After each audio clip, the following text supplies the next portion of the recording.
I am so delighted here to share with you my views and the way I see the smart communities, intelligent communities, not only in the US but globally, especially in developing countries. First of all, I would like to debate with you about this notion of smart city and smart community.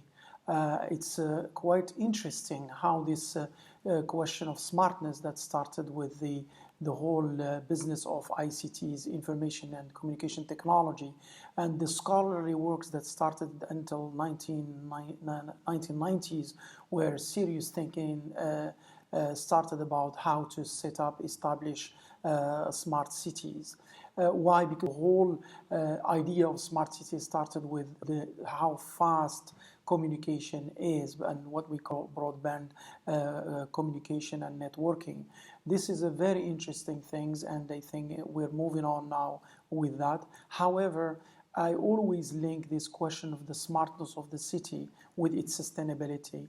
We cannot be smart without being sustainable. We can be efficient in terms of urban systems and rural systems, not only urban systems, but yet we need to think about how to become sustainable. And this idea of smartness is not new. Why right now in 2015 we're talking about something called the smart city? And the big question is, in 19th century, the cities, they were not smart. Why? Or the 14th century, if we talk about the Renaissance cities, they were not smart. Why smartness right now in this very period of time? And this smart city, or were named over history as an ideal city, actually was there all the time. And they have some examples like the Alberti's ideal city of the Renaissance, Da Vinci's ideal city, and of course was a smart city. Garnier's at the beginning of the century, Tony Garnier's The Industrial City was actually devised based on smart solutions for the city. Tell the Ville Radieuse of Le Corbusier, the very famous architect who wanted to optimize the resources of the city in terms of infrastructure, land, to extend the city vertically in order to explore the ground level land for other means and for creating smart communities. So therefore, I think this question of smartness is not new, but what we need to be careful about, and this is why we need to learn from other places where this smartness is not linked automatically to smart tools, but rather to smart ends. Is more about finding the well-being of remote communities, such as in Africa and other places where there are no very advanced technology, but yet they are smart because they have their own smart solutions to set up their own smart communities. And some of these solutions, they are indeed empirical. On the other side, what I like about the concept of intelligent community rather than intelligent city. With the urban sprawl now and with all the industrial issues of the cities, with the technocratic planning, I think the hard side of the city, which is the urban form, has lost its essence and has lost its meaning. This is why we need to look not at the hard side of the city, but the soft side of the city, which is the people, the social, the cultural, the memory, and this is what makes the city sustainable. Hence the importance of talking right now about the intelligent community. So this intelligent community, how can we promote it now elsewhere, and in order to enhance the cohesiveness of communities and to cultivate that sense of place, that sense of belonging. And as an instance, or just an example, in Morocco, we do have that sense of place, we do have that sense of belonging. If you heard about Medinas like Marrakesh, Fez, and other ones, these Medinas are there for 12 centuries, and they accumulated a certain know-how and a certain knowledge as well in terms of the way of living, with a very established network of business, of crafts, of commerce. And we need to learn from these pre-industrial settings in order to inform the cities nowadays. They are interlocked in technocratic planning and technocratic solutions. And after that, people are leaving cities. Why? Because they don't find that well-being that they are looking for. The other side of this intelligent community principles, how to implement that. Not only how to project, how to think or conceptualize it, but also how to implement it. And I think here the question of the urban scale and territorial scale is very important. The intelligent community ideal actually very important at the micro level, but the macro level we need to rethink the strategic planning at the level of 1 to 5,000 and 1 to 2,000. And the main issue of cities now that most of the planning or master planning is done at the territorial level, and therefore we never reach how the communities or what communities need and that what their basic needs are to be met.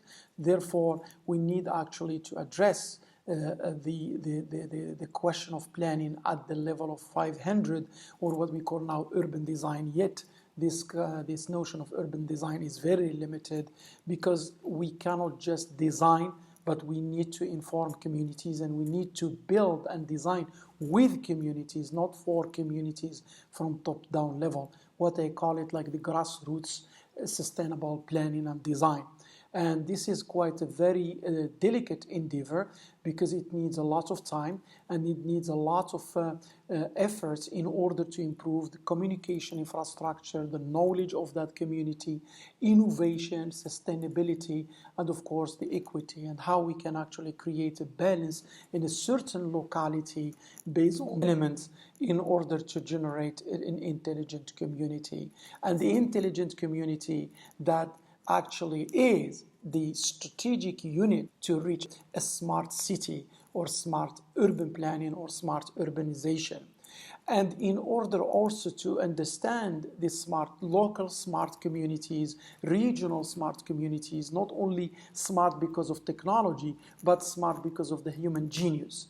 And this human genius that already created some smart places over history and smart places right now. And this is why I like Albert Schul's concept of genius loci, or this genius of the place, genius of the locus, and the genius of territories.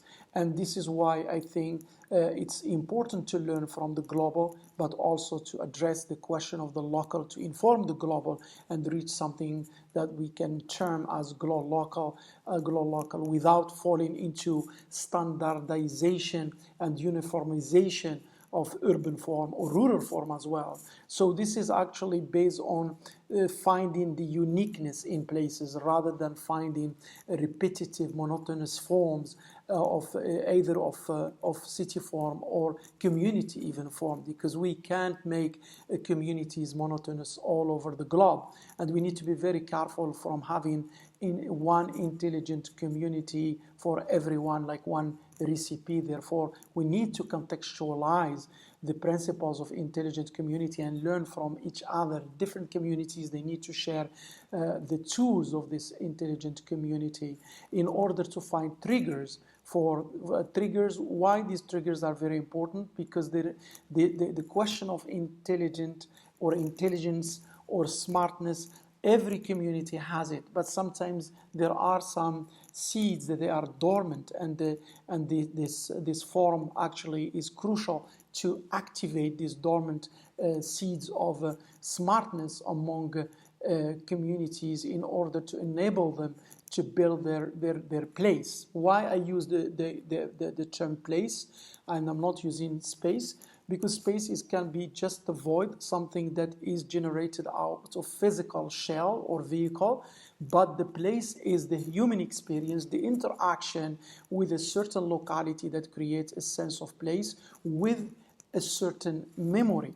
And this is why it's important as well to address different resources, natural resources, cultural heritage resources, and of course, what are the local businesses that they are actually very linked to the daily life of people and the local know-how. With all these elements actually and tools, we can now reach what we can actually work for is sustainable development. Sustainable development is needed now not only intelligent community or smart city, but we need actually sustainable development, especially in places like Morocco. And this actually can be reached via very smart tools of planning that is using resources, technology, and design. And this is why I like this idea of design by inquiry. Design by inquiry is not like an architect, a planner, or designer dictating a concept and letting everyone live within a predetermined geometrical arithmetic form, but instead the community are informing the process of design in order to meet their own needs. And the result not automatically orthogonal, or as Jane Jacobs was talking about, checkerboard cities, but rather the spirit of the community or communities and how it's translated into a manifestation through a shell. And that shell, for sure, it will be aesthetic, because this aestheticism is not always orthogonal, but sometimes randomness has its own insight. And this is why the Medina is an amazing example in an urban fabric that looks very random or like disordered, but inherently there are actually social order. And what we need now is a certain social order structure that brings that smart, intelligent community forward. And to do that, actually, we need also to think about, especially in places like Africa, I think there is a tremendous work to be done on improving infrastructure, on improving communication networks, public safety, services, businesses, education, and these elements are needed to build cities of opportunities. The problem of African cities and North Africa, that we are building cities just to dwell people because there is a housing crisis. And that led us to a quantitative approach of housing, quantitative approach of urbanization, though there is wealth of construction, but yet this construction or this fast urbanization is not explored to create opportunities in situ. And this is why it's important to empower communities in their own places through smart city solutions and smart communities or intelligent communities, in order to let people settle down and not look for other places like Europe. And this cannot be reached only through fixing the population within their own places by providing them with hope through mechanisms of sustainability and through bottom-up planning, but not the top-down technocratic planning. And finally, I would like to just to mention some of the actions we're undertaking, sometimes through studies with our ministry in terms of social housing, urbanization, and especially sustainable urbanization. First of all, it is very important to sensitize and communicate with these communities how to be intelligent, and then educate them. Information is not enough, but education is the solution, and educating people daily. And of course, this education needs also networking between different communities within the same city, or within the different cities, or within the whole territory of a country.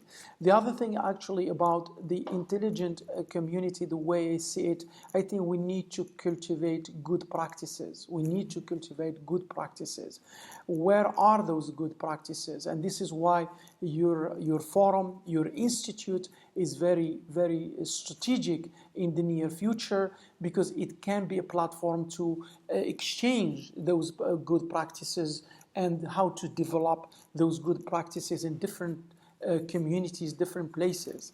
And of course, to develop these ideals and best practices of intelligent communities, the main challenge is how to sustain those mechanisms that we set up for intelligent community. And this actually cannot be done without linking between communal development and institutional development. Now there is actually a tendency that communities or intelligent communities will do things for themselves, which is fine. But however, the institutional framework is very needed in order to create a balance and sustain these intelligent communities via legal tools, via financial tools, human resources, etc. So this is what I needed to share with you. I would like to thank you for giving me this opportunity to share with you my thoughts in a very random way, but it's also a perspective that is coming from Morocco, which is far away from where you are, and I really congratulate you for what you've done at the City of Dublin. Thank you.